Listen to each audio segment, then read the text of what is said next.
not plain land. In addition to the plain lands, there are many other natural variety, including hill, mountains, plateaus. Plateaus mean highland. Plateaus, forests, and rivers. In the world map, Bangladesh is located in the continent of Asia and Indian subcontinent. Bangladesh is located in the continent of Asia and Indian subcontinent. Boys, have you finished your underlining from lesson 1? Okay. Now go to the lesson 2 and lesson 3. Geographical location and area of Asia. Lesson 2 and 3. Geographical location, area, physiography, structure of land of any country, and climate of Asia. We will know about this in these 2 lessons, lesson 2 and lesson 3. Geographical location and area of Asia. Roll 209. Can you hear? 209? Yes, miss. Read. Asia occupies.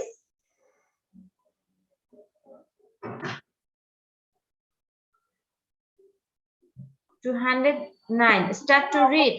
Yeah. The landmass of the global. The area of Asia, the largest continent of the world, is 4,46,14,000 square kilometers. Boys, listen. Everybody listen. In this lesson, there are many informations. So for this information, you will follow your text. Read from your text. Okay. Read from your text. My text, old one. So your text and my text, there are many differences. So follow your text. Roll 209. Read from your text. Miss, okay, miss. If the area of Europe and Africa is added, or if North and South America are united, they will not be equal to the area of Asia. 456 crores 6,67,000 people live in this continent. World population participates the 2019 revision United Nations Department of Economic and Social Affairs Population Division. Asia is not only in area and population. Most of the ancient civilization developed there long ago. Chinese, then Mesopotamian, Persian, Persian, Hebrew, Hebrew, and includes civilization 30. The civilization right here, established here. Then the light of civilization did not reach Europe and America. These civilizations developed in Asia. Two remarkable mountains of civilization, Great Wall of China and Hanging Gardens of Babylon, are situated in this continent. Finish. Yes, miss. Okay, 209. Thank you. So everybody underline the first line. Asia occupies 1/3 of the landmass of the globe. Asia occupies 1/3 area.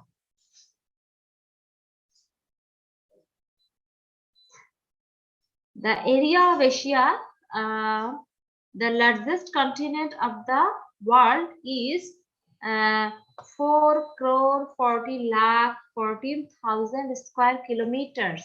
This is the area of Asia. The area of Asia is 4 crore 46 lakh 40,000 square kilometers. If the area of Europe and Africa is added, or if North and South America are united, they will not be equal to the area of Asia. So Asia is the largest continent.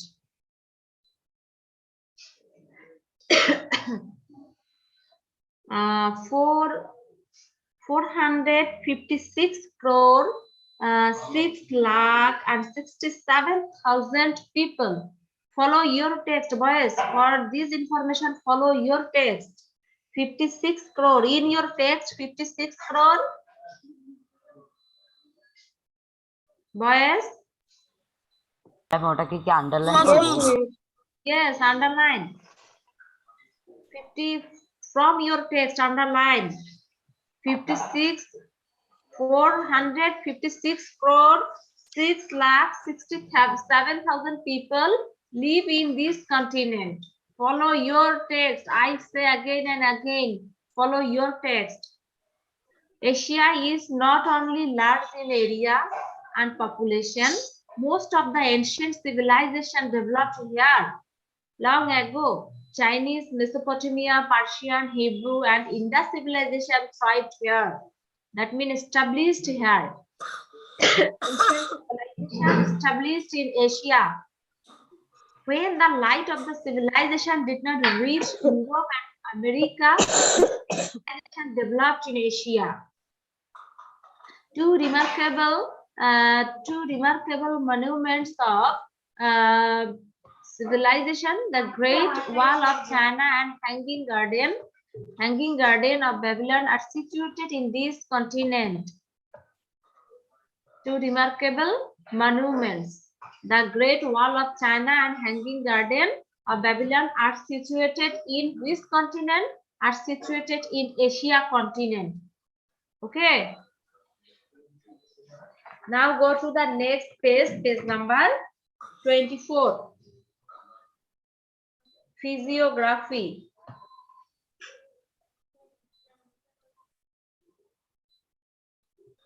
Physiography. Miss Yes, miss, আমাদের আমিও তো এখানে এটা খুঁজে আরেকটা পাচ্ছি প্যারা না। আছে আরেকটা What? প্যারা আছে আমাদের এখানে Another para? Yes, miss. Yes miss আমাদের এখানে দুইটা প্যারা Okay, read from your text, Zubair. Read from your text. Okay miss The continent of Asia is situated in the East Hemisphere. To the north of this continent is North Ocean. To the south is the Indian Ocean.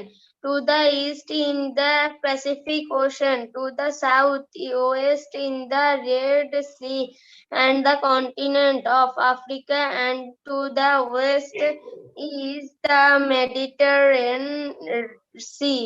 And to the northwest is the continent of Europe.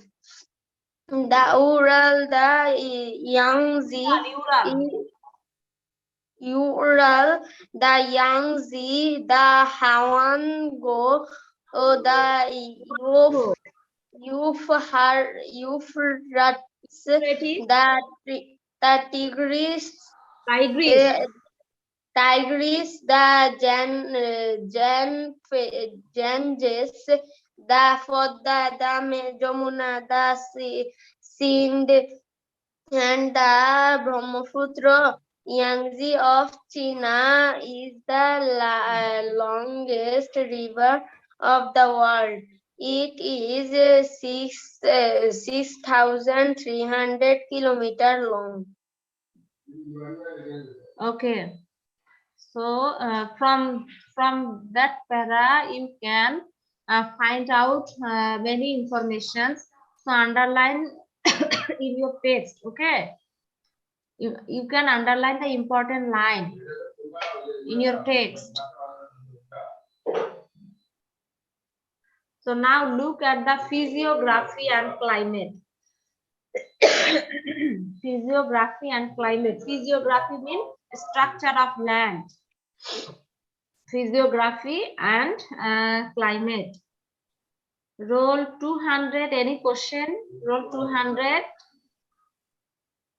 Yes, miss. Any question? Yes, miss. You have raised your hand. Any question? Yes, miss. I have a question because can we still take vaccine from school? What? I have not Miss, understood.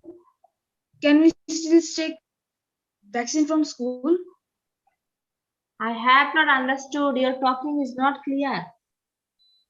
Miss, can we Vaccine from school. take vaccine from school? আমি বুঝতে পারছি না, তোমার কথাটা clear শোনা যাচ্ছে না। Miss ও বলতাছে যে আমরা কি স্কুল থেকে ভ্যাকসিন নিতে পারি? ও আচ্ছা আচ্ছা। তোমার কি 12 বছর বয়স হয়েছে? Yes, miss. তাহলে তুমি ক্লাস টিচারের সাথে যোগাযোগ করো, অবশ্যই তুমি নিতে মিস, পারবা। আমি ফার্স্ট ডোজ নিয়েছি। ফার্স্ট ডোজ নিয়েছো কবে? I think miss 12 January. হ্যাঁ, Miss 12 January. 12 জানুয়ারি। তাহলে সেকেন্ড ডোজ নিতে পারবা। তুমি কি আমাদের স্কুল থেকে নিয়েছো নাকি অন্য জায়গা থেকে নিয়েছো? মিস আপনাদের স্কুল থেকে নিয়েছি। তাহলে এখানে সেকেন্ড ডোজ নিতে পারবা তুমি। তুমি ঠিক একটু আছে, ক্লাস মিস। টিচারের সাথে কথা বলো, হ্যাঁ, ফোন দিয়ে ক্লাস টিচারের সাথে কথা বলে তারপর যেও। Okay, miss. Okay, 200. Read this para. Physiography and climate.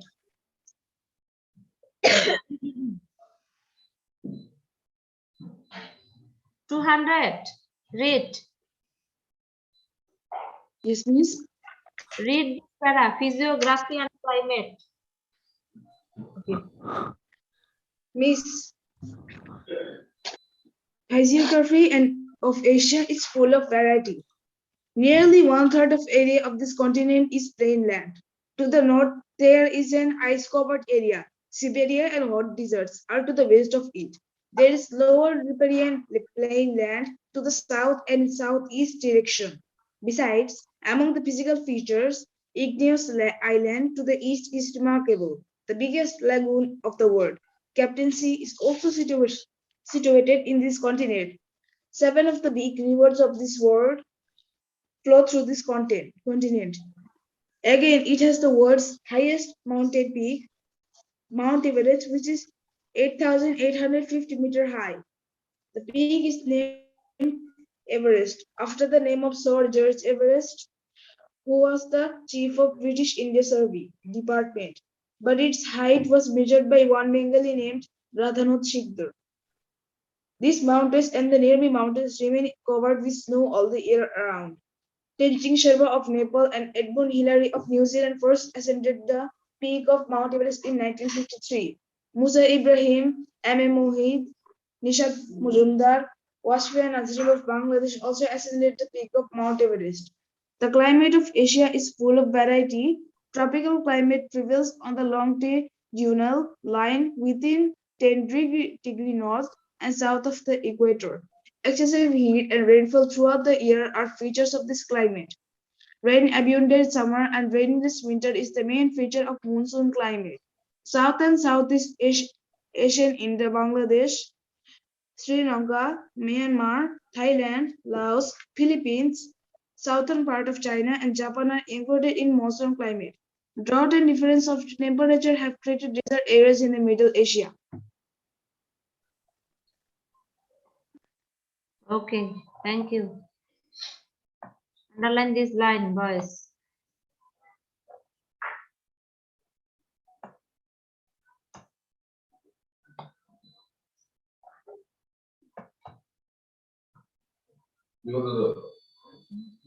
Physiography of Asia is full of variety. Nearly 1/3 of area of this continent is plain land.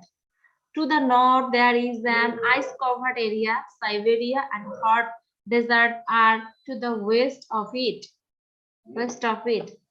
There is lower riparian. Riparian, that means bank of the river. Riparian, side area of the river. Riparian area, riparian, bank of the river. There is lower riparian plain land to the south and the southeast direction.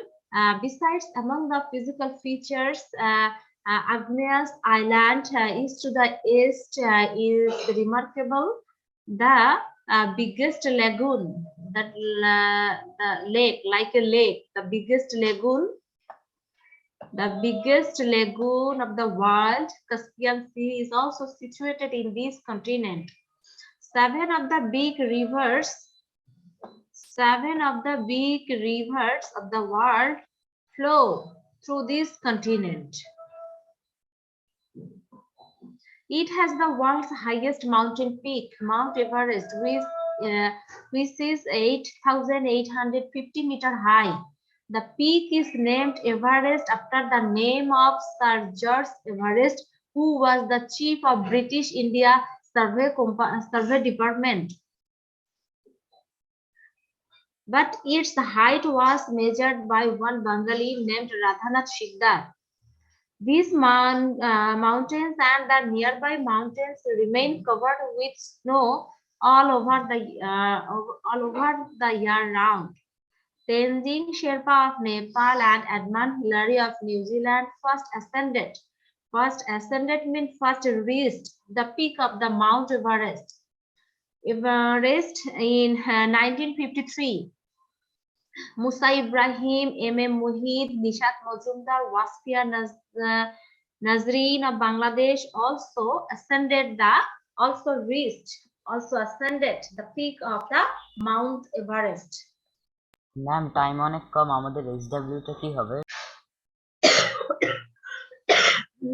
What is the question? Ma'am time তো শেষ পর্যায়ে এসে গেছে, আমাদের SW টা কি 1 হবে? minute, 1 minute left. 1 minute left.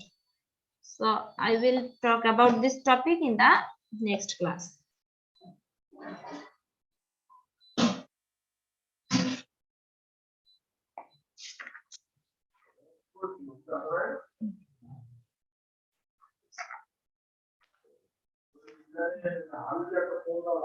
Next class, I will discuss about this topic.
আমি একটু আগে কি ক্লাস নিয়েছি তোমাদের? কি ক্লাস? ম্যাম আপনি কিছুক্ষণ আগে বিজিএস ক্লাস নিয়েছিলেন। ফার্স্ট পিরিয়ডটা কি নিয়েছি? বিজিএস ক্লাস নিয়েছি, তাই না? Yes, miss. এখন কি ক্লাস? বাংলা। হ্যাঁ, বাংলা ক্লাস। তো সবাই বাংলা বই বের করো। আমরা গত ক্লাসে সুখ কবিতা রিডিং করেছিলাম, তারপর হচ্ছে পাঠ পরিচিতি পড়েছি, আজকে কবি পরিচিতি পড়বো, বহু নির্বাচনী, তারপরে হচ্ছে আমরা একটা সৃজনশীল পড়বো। ম্যাম আমাদের তো চারুপাঠ বই পড়ানো হয়, বাংলা ব্যাকরণ আর আনন্দ পাঠ কি এখনো তো ধরা হয় নাই। আনন্দ পাঠ থেকে কোশ্চেন আসে না। আনন্দ পাঠ আসসালামু থেকে আলাইকুম মিস। ওয়ালাইকুম সালাম। তোমাদের আনন্দ পাঠ থেকে কোশ্চেন আসে না, আর ব্যাকরণ হচ্ছে তোমাদের সেকেন্ড মান্থলিতে, ফার্স্ট মান্থলিতে না। Okay ma'am. ওকে মিস। মিস কিন্তু ইসে চারুপাঠ থেকে কি আসবে এবারে? চারুপাঠ থেকে তো আসবে। তোমরা আরেকটা কি বললা? আনন্দ পাঠ বলেছো। আনন্দ পাঠ থেকে কোশ্চেন আসে না। আনন্দ পাঠের গল্পগুলো তোমরা বাসায় রিডিং করবে, ঠিক আছে? আর হচ্ছে চারুপাঠ বইটা পড়বে। এই যে তোমাদের চারুপাঠ বই, এই চারুপাঠ বইটা পড়তে হবে। আমি যেগুলো ক্লাসে পড়াচ্ছি সেগুলো পড়তে হবে। শুধু চারুপাঠ আসবে? ফার্স্ট মান্থলিতে শুধু চারুপাঠ থেকেই কোশ্চেন হবে, ঠিক আছে? তোমাদের এমসিকিউ বা এক কথায় উত্তর থাকবে 5টা, আর হচ্ছে সৃজনশীল থাকবে 4টা, 2টা আনসার করতে হবে, একটা গদ্য থেকে একটা পদ্য থেকে। চারুপাঠ থেকে আসবে। আই কথা না, আমি কি বলছি সেটা শোনো। তোমরা সিলেবাস দেখেছো না? বাংলা কি কি আছে? তিনটা পদ্য, তাই না? তোমরা এই 3টা গদ্য এবং 3টা পদ্য সুন্দর মতো রিডিং করবে, তারপরে শব্দার্থ মুখস্থ করবে, কবি পরিচিতি, পাঠ পরিচিতি সবকিছুই করবে। কারণ যে কোনো 5টা এক কথায় উত্তর আসবে। 5টা এক কথায় উত্তরে হচ্ছে 5 নাম্বার। এই জন্য ভালো মতো রিডিং করতে হবে, এবং ইম্পর্টেন্ট লাইন আমি দাগিয়ে দিয়েছি, তোমরা সেগুলো বাসায় পড়বে। আর সৃজনশীল সবগুলোই মুখস্থ করতে হবে। পরীক্ষায় 2টা আনসার করতে হবে। 45 মিনিটে 2টা সৃজনশীল লিখতে হবে, 5টা এক কথা উত্তর লিখতে হবে। বুঝতে পেরেছো? আর সৃজনশীল তো দেখেছো, আমি তো পড়াচ্ছি, অনেকদিন ধরেই পড়াচ্ছি, অ্যান্সার গুলো একটু বড়ই হবে। মিস আমাদের স্কুল কবে খুলবে? স্কুল 22 তারিখে খুলবে, তুমি জানো না?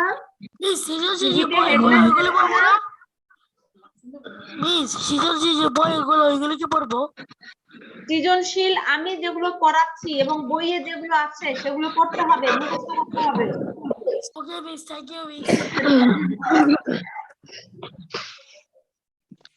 সৃজনশীল হচ্ছে তোমাদের সততার পুরস্কার থেকে একটা সৃজনশীল আছে, তাই না?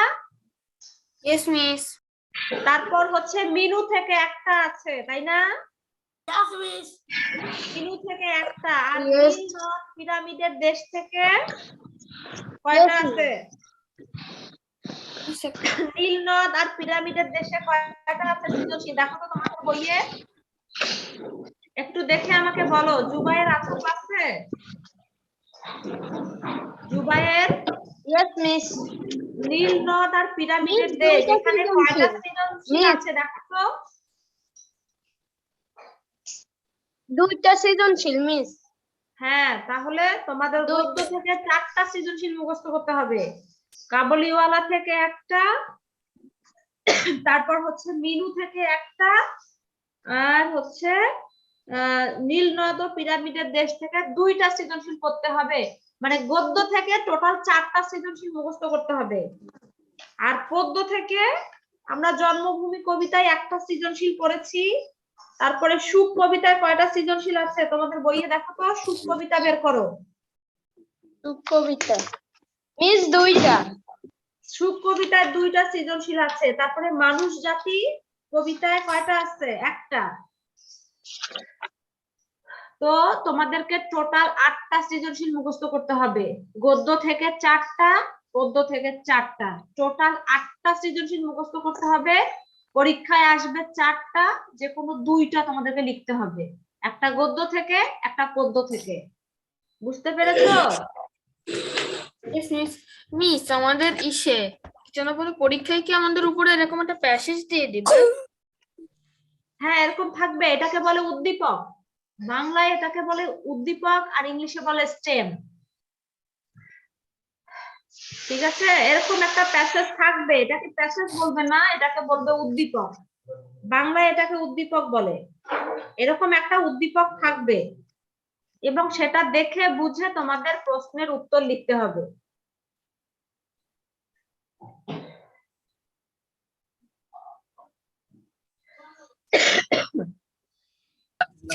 আচ্ছা, তাহলে বাংলা বই থেকে সবাই আমি হইলে তোরে পাঠাইতাম, তোর 3 মাস মনে থাকতো। বাংলা বই থেকে সবাই সুখ কবিতা বের করো। সুখ কবিতার কবি পরিচিতি পড়বো এখন। মিস বের করছি।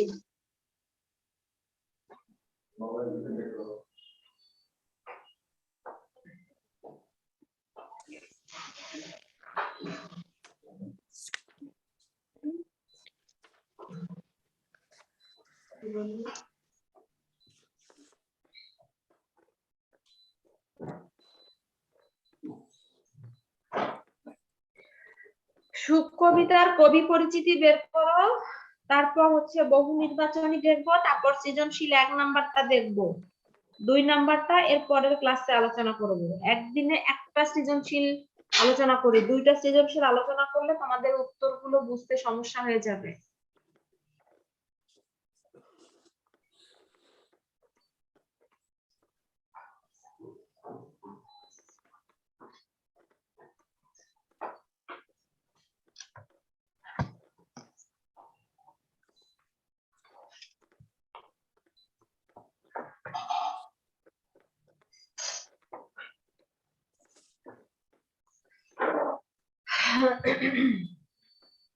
এই যে সুখ কবিতার পাঠ পরিচিতি আমরা পড়েছি, আজকে কবি পরিচিতি পড়বো আমরা।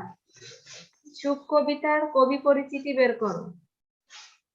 সুখ কবিতার কবি পরিচিতি বের করেছো সবাই? ইয়েস মিস, আমি পড়ি। আচ্ছা, পড়ো। কবি পরিচিতি। প্রায় 800 বছর আগে এ দেশে যে কজন মহিলা সাহিত্য চর্চা করে গেছেন তাদের একজন হলেন কবি কামিনী রায়।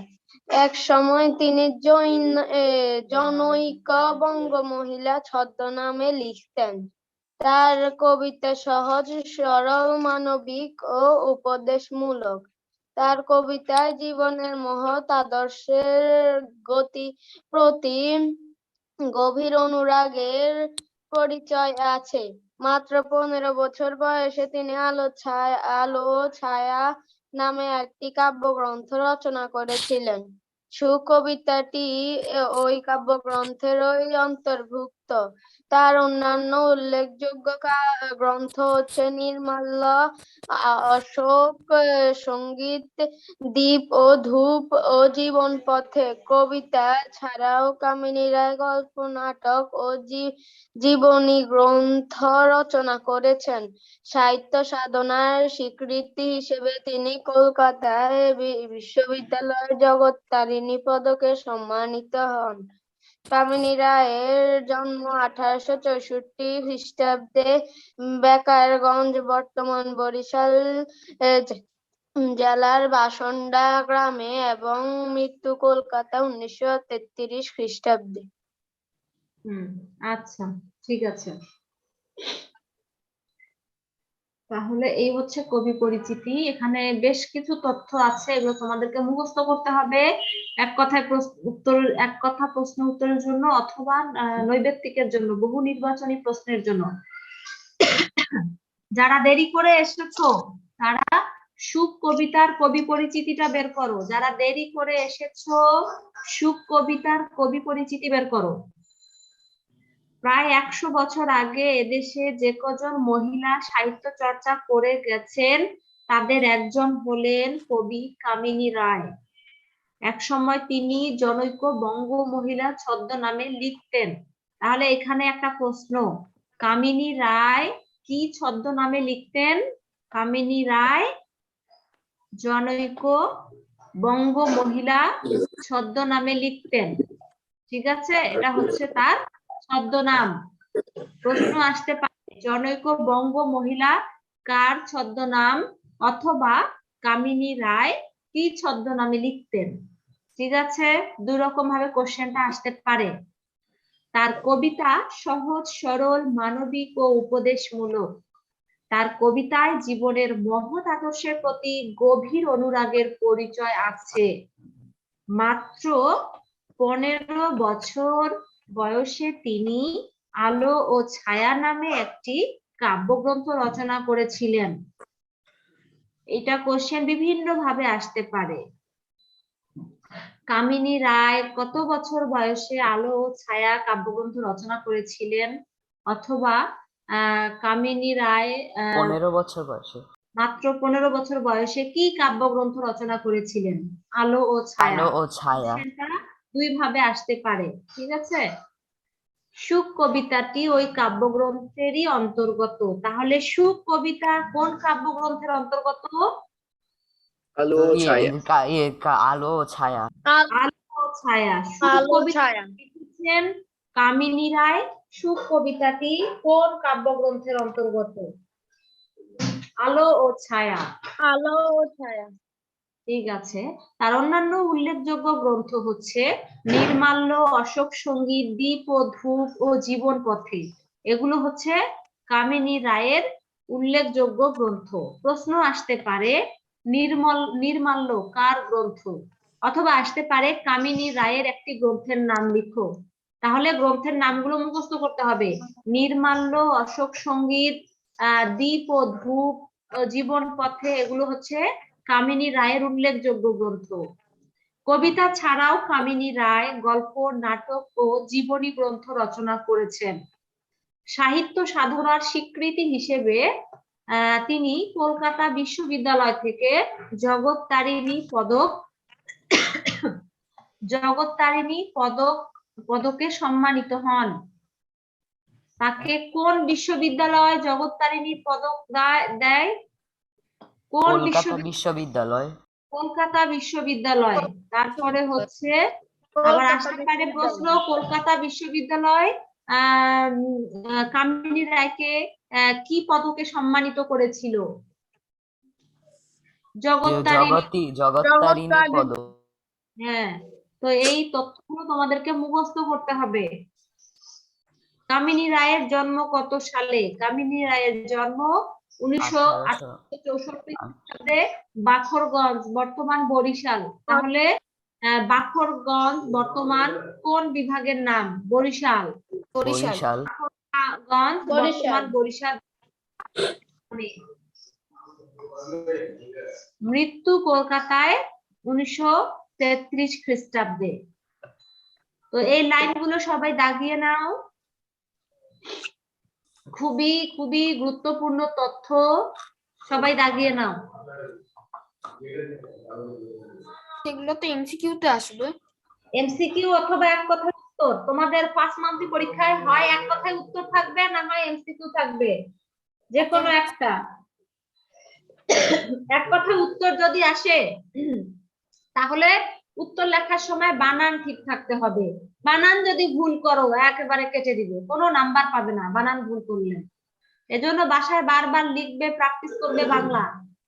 বানান ভুল থাকলে কোনো নাম্বার পাবে না। তোমার উত্তর ধরো সঠিক হয়েছে কিন্তু বানান ভুল, কেটে দিবে। বানান ঠিক থাকা খুবই গুরুত্বপূর্ণ, বানান ঠিক থাকতেই হবে। বানান ঠিক না থাকলে কোনো নাম্বার পাবে না।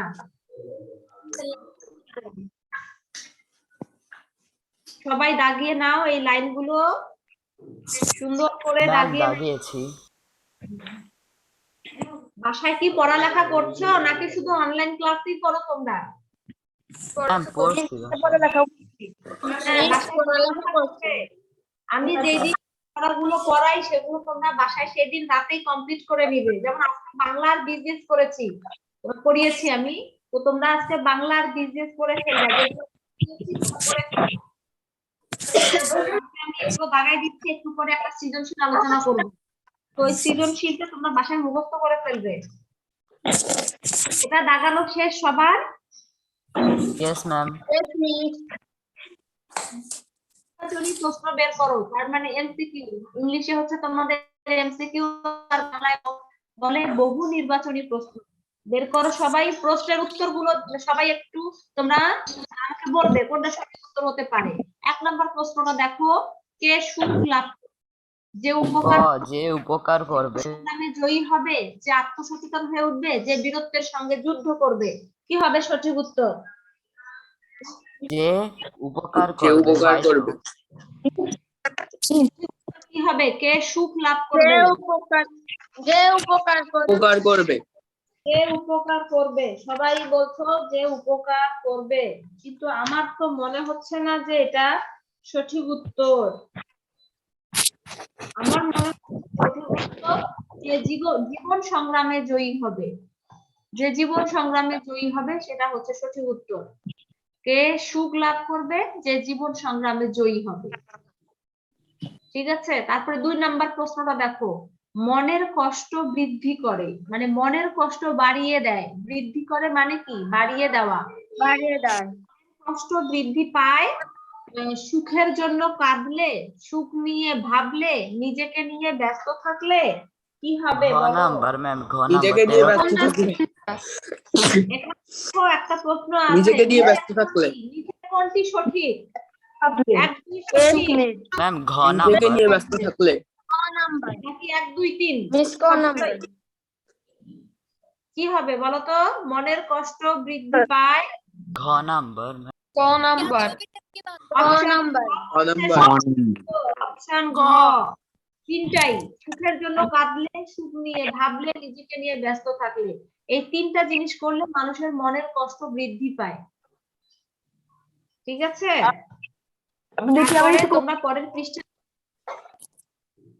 পরের পৃষ্ঠায় এখানে একটি উদ্দীপক আছে এবং এই উদ্দীপকের উপরে 2টা প্রশ্ন আছে, সেগুলোর উত্তর করতে হবে। দেখো, সুমন ও নোমান পরস্পর বন্ধু। সুমনের বাবার মৃত্যুতে নোমান তাকে সার্বক্ষণিক মানে সব সময় সঙ্গ দিয়ে সান্ত্বনা দেয়।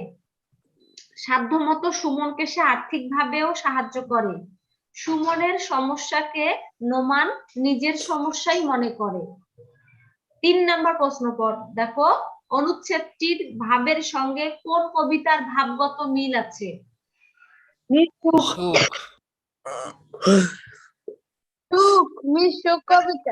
কবিতার মিল আছে।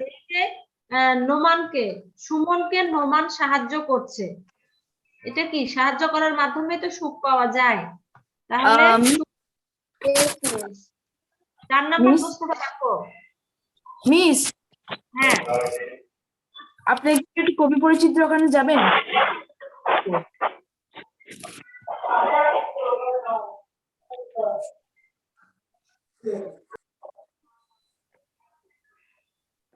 ওকে, থ্যাংক ইউ মিস। স্ক্রিনশট দিয়ে নাও।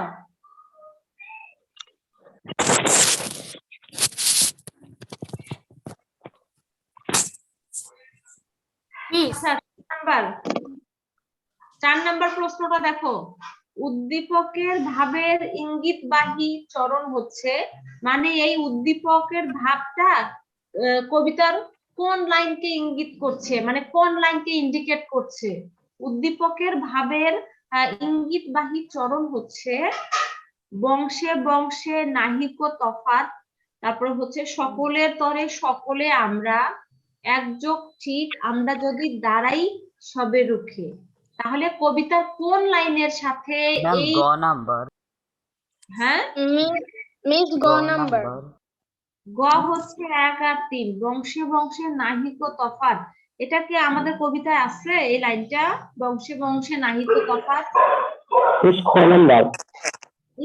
আমাদের সুখ কবিতায় কি এই লাইনটা আছে? No miss. No miss no, go miss. Number. Miss এখানে গো বলছে নাম্বার। যে উদ্দীপকের ভাবের সাথে ঘ নাম্বার। ইঙ্গিতবাহী চরণ। মিস ঘ নাম্বার।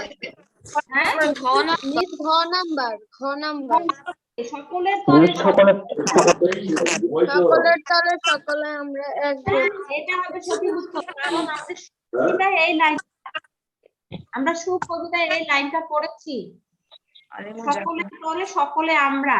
ঠিক আছে, এখন সৃজনশীলে যাও, সৃজনশীল প্রশ্নটা বের করো। সৃজনশীল 1, রোল 208, ক্লাসে আছো 208?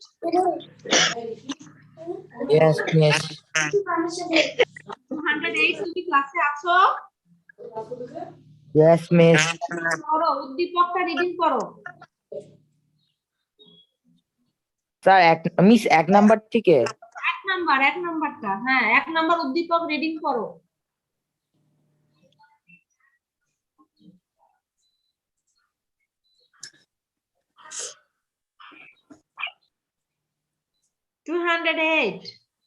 রিডিং করো। ও মিস সরি আমি মিউট ছিলাম। কি হয়েছে? আলিম মিস ও আচ্ছা। আমি দেখি না, আমি মিউট ছিলাম। আচ্ছা,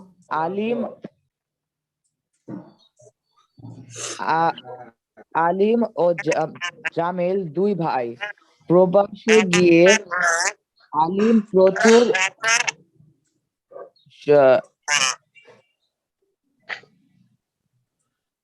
সম্পদের মালিক হয়ে ফিরেছেন। বাড়ি গাড়ি সবই করেছেন। নিজের সুখে সকল ব্যবস্থাই করেছেন। অপরদিকে জামিল কেবল নিজেকে সুখ নিয়েই ব্যস্ত নন, পরিবার ও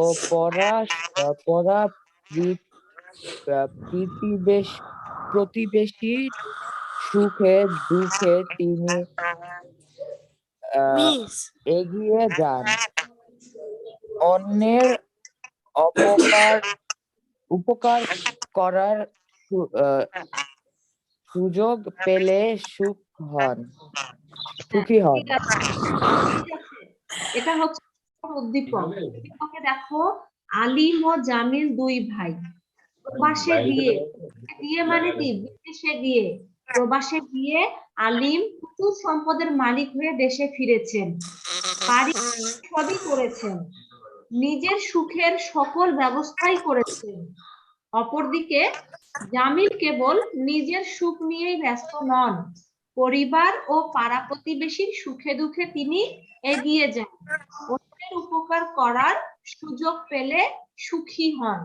তাহলে এখানে 2 ভাই, একজন হচ্ছে নিজের সুখ নিয়েই ব্যস্ত, আর একজন হচ্ছে নিজের সুখের পাশাপাশি তার পরিবার এবং পাড়া প্রতিবেশীর সুখের কথাও চিন্তা করে এবং অন্যের উপকার করতে থাকতে নিজেকে সুখী মনে করে। তাহলে 2 জনের বৈশিষ্ট্য 2 রকম হলো না এখানে উদ্দীপকে?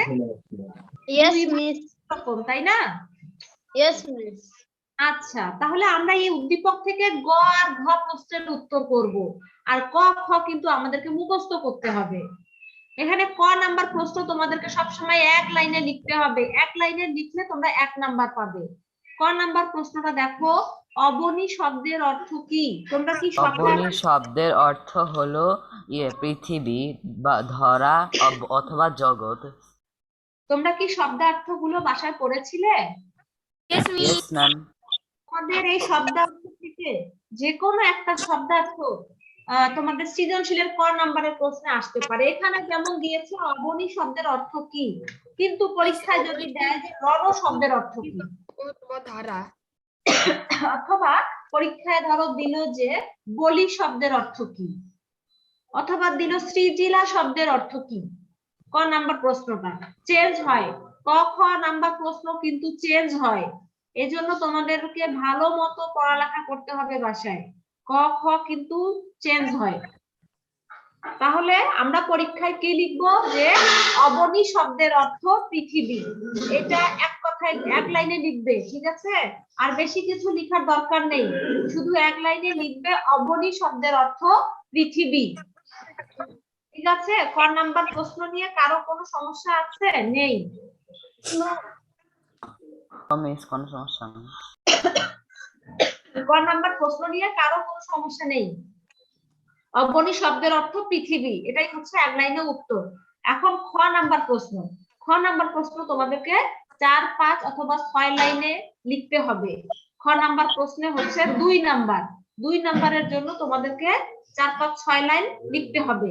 সংসারকে সমর অঙ্গন বলা হয় কেন? সমর মানে কি? যুদ্ধ, অঙ্গন মানে ক্ষেত্র। সংসারকে যুদ্ধ ক্ষেত্র বলা হয়েছে কেন? সংসারকে সমর অঙ্গন বলা হয়েছে কেন?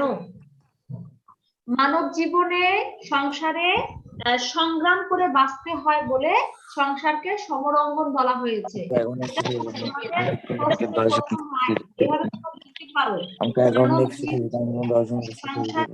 সংগ্রাম করে বাঁচতে হয় বলে সংসারকে সমর অঙ্গন বলা হয়েছে। সংসারের সুখ লাভ করতে গেলে প্রতিটি মানুষকে নানা বাধা বিপত্তির কে কথা বলছো? কারে বলছো? আমি জিজ্ঞেস করতেছিলাম 208 কথা বলছো, কথা না?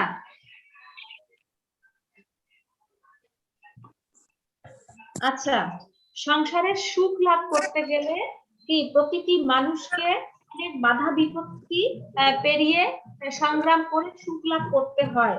অনেক দুঃখ যন্ত্রণা সহ্য করেই তবেই সংসারের সুখ লাভ করা যায়। তাই সংসারকে সমর অঙ্গন বলা হয়েছে। তাহলে এভাবে লিখতে হবে, সহজ সরল ভাষায় সুন্দর মতো গুছিয়ে লিখবে। সংসারকে সমর অঙ্গন বলা হয় কেন? মানব জীবনে সংসারে সংগ্রাম করে বাঁচতে হয় বলে সংসারকে সমর অঙ্গন বলা হয়েছে। সংসারে সুখী হতে হলে প্রত্যেকটি মানুষকে সকল বাধা বিপত্তি অতিক্রম করিয়ে এগিয়ে যেতে হয় এবং নানা সমস্যার সমাধান করতে হয়। অনেক দুঃখ যন্ত্রণা সহ্য করে তবেই সংসারে সুখী হওয়া যায়, তাই সংসারকে সমর অঙ্গন বলা হয়েছে। তাহলে খ নাম্বার প্রশ্নটা তোমরা কত লাইনে লিখবে বলো তো? খ নাম্বার প্রশ্ন 5 লাইন। 5 লাইন, 6 লাইন, মানে উত্তর 4 থেকে 6 লাইনের মধ্যে খ নাম্বার প্রশ্ন 5-6 লাইন লিখতে হবে। হ্যাঁ, তো প্রথম সংসারকে কেন সমর অঙ্গন বলা হয়েছে? মানব জীবনে সংসারে সংগ্রাম করে বাঁচতে হয় বলে সংসারকে সমর অঙ্গন বলা হয়েছে। সংসারে অনেক বাধা বিপত্তি আসে, অনেক সমস্যা আছে, সেগুলোর মোকাবেলা করতে হয়, সেগুলো মোকাবেলা করেই সংসারে সুখী হওয়া যায় এবং অনেক সংসারে অনেক দুঃখ যন্ত্রণা সহ্য করে সুখ লাভ করতে হয়, তাই সংসারকে সমর অঙ্গন বলা হয়েছে। তারপরে গ নাম্বার প্রশ্নটা দেখো, উদ্দীপকের জামিল সুখ কবিতায় বর্ণিত সুখী হবার কোন প্রক্রিয়াটি অনুসরণ করেছেন? উদ্দীপকে আমরা কি দেখেছি? উদ্দীপকে দেখেছি জামিল সবাইকে সাহায্য করে, অন্যকে সুখী করার মাধ্যমে সে নিজেকে সুখী মনে করে জামিল। তাহলে উদ্দীপকের জামিল সুখ কবিতায় বর্ণিত সুখী হবার কোন প্রক্রিয়াটি অনুসরণ করেছেন?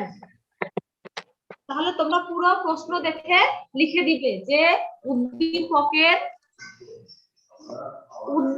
জামিল সুখ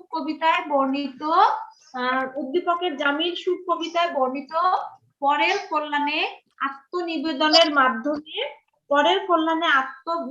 মধ্য দিয়ে সুখী হবার প্রক্রিয়াটি অনুসরণ করেছেন।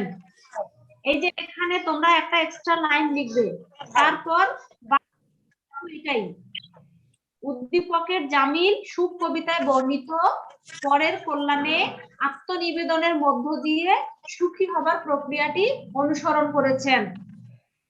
মানে অন্যকে সাহায্যের মধ্য দিয়েই সুখী হবার প্রক্রিয়াটি অনুসরণ করেছেন। তোমাদের এটা হচ্ছে প্রথম প্যারা। তোমাদেরকে আমি বারবার বলেছি যে গ নাম্বার প্রশ্ন তোমরা 3টা প্যারায় অ্যান্সার করবে। আমি বলিনি এর আগে ক্লাসে? বলেছি, হ্যাঁ। গ নাম্বার প্রশ্ন তোমরা 3টা প্যারায় অ্যান্সার করবে। প্রথম প্যারাটা ধরো 2 লাইন হবে, লাস্টের প্যারাটা 2 লাইন হবে, কিন্তু মাঝখানের সেকেন্ড প্যারাটা তোমাদের 15 থেকে 20 লাইনের হবে। বুঝতে পেরেছো? তাছাড়া কিন্তু ভালো নাম্বার পাবে না, এবং তোমাদেরকে ভালো মতো লিখতে হবে, বানান ভুল করলে চলবে না। তো আমাদের গ নাম্বারের প্রথম প্যারা কি হচ্ছে? উদ্দীপকের জামিল সুখ কবিতায় বর্ণিত পরের কল্যাণে নিজেকে আত্মনিবেদনের মধ্য দিয়ে সুখী হবার প্রক্রিয়াটি অনুসরণ করেছেন। এটা হচ্ছে প্রথম প্যারা। তারপর আমরা যাব দ্বিতীয় প্যারায়। দ্বিতীয় প্যারায় আমরা কবিতা থেকে কিছু লাইন লিখবো, তারপর উদ্দীপক থেকে লিখবো। তো প্রশ্নে জামিলের কথা বলা হয়েছে, তাই না? প্রশ্নে কার কথা বলা হয়েছে? গ নাম্বার প্রশ্নে জামিল। জামিল। তো উদ্দীপক থেকে আমরা জামিলের কথা লিখবো, শুধু জামিলের কথা, ঠিক আছে?